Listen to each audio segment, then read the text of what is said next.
Bonjour Vincent Catoire. Bonjour. Lors de la plénière consacrée au phénotype rare de résistance aux antibiotiques, votre communication portait sur les bactéries à Gram positif. Alors on va commencer par les staphylocoques. Quels sont les grands messages que les cliniciens doivent retenir?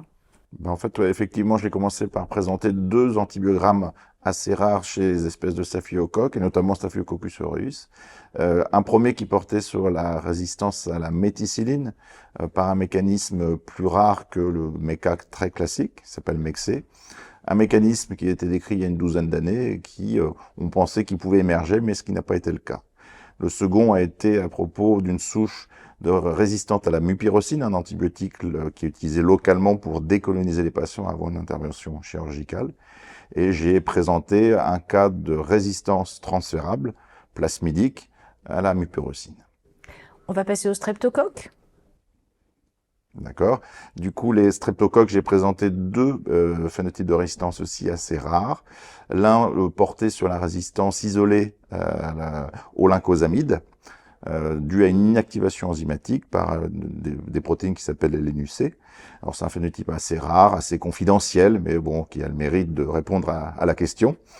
Et puis un autre phénotype de résistance qui portait sur un mécanisme de résistance assez inhabituel chez le pneumocoque, une souche clinique qui avait été sélectionnée par l'utilisation prolongée de la pristinamycine et qui était déterminée par une mutation au sein d'une protéine ribosomale qui est assez exceptionnelle. Alors on termine par les entérocoques et peut-être vous pouvez nous donner une idée de la fréquence de ces phénotypes que vous rencontrez, vous? Oui.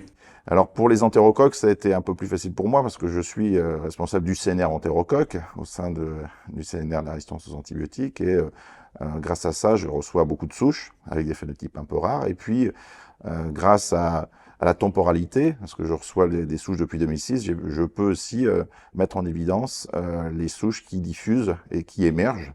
Et c'est ce que j'ai voulu démontrer en présentant différents phénotypes de résistance chez ces espèces d'entérocoques, notamment Enterococcus faecium, qui est l'espèce la plus résistante, et avec notamment des résistances de plus en plus fréquentes aux différentes alternatives, notamment pour le traitement des infections à entérocoques résistants à la vancomycine, comme la résistance aux linisolides. J'ai présenté un cas de résistance plasmidique transférable due à deux gènes plasmidiques au PTRA et CFR, un cas de résistance à la daptomycine.